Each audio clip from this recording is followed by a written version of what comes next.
You're listening to Systemic Error Podcast. The failure was designed.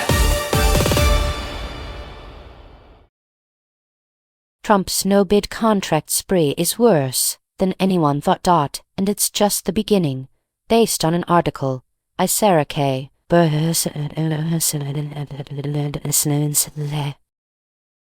Trump's no-bid state. Power, not confusion. The story here is not ethical concerns or watchdog outrage. It is raw institutional capture. Donald Trump is using federal contracting power to channel public money toward loyalists, donors, friends, and family-adjacent operators, while the public gets inflated bills and fake justification in return. That is not bureaucratic drift. It is the conversion of government procurement into a rewards system. Who decides? The decision-makers are not abstract. The Interior Department handed out a $1.7 million no-bid contract for the reflecting pool and a second $14.7 million contract for waterproofing it. Another no-bid award went to Barnard Construction for 112.5 miles of secondary border wall in New Mexico. CoreCivic got the Leavenworth prison deal to house immigrants the administration wants deported. Kristi Noem's department paid $220 million for a publicity machine that showcased her in costume,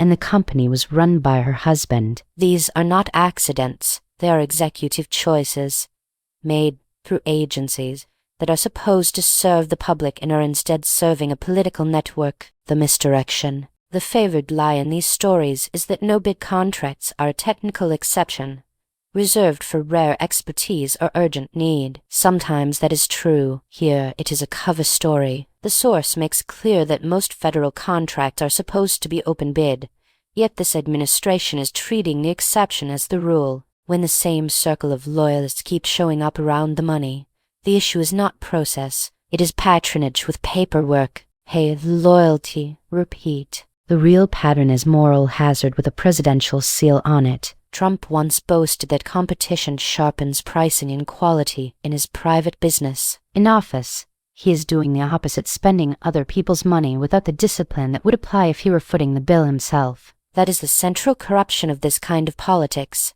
Public money becomes politically fungible, and then the administration selects winners based on allegiance rather than competence. The democratic state as spoils machine. This is also why oversight is not enough as a slogan. Oversight matters, but it is a break after the vehicle has already been hijacked. What is on display is a governing style that treats the federal state as a private construction site and a loyalty distribution system. The Wall Street version is not capitalism.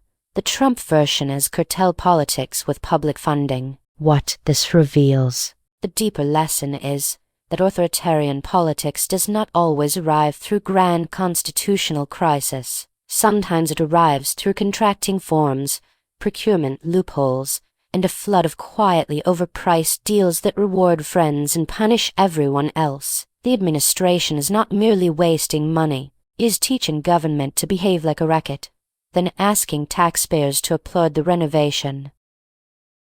You've been listening to Systemic Error. Thanks to Alternet for today's article. With the automated voice of Kristen, thanks for listening.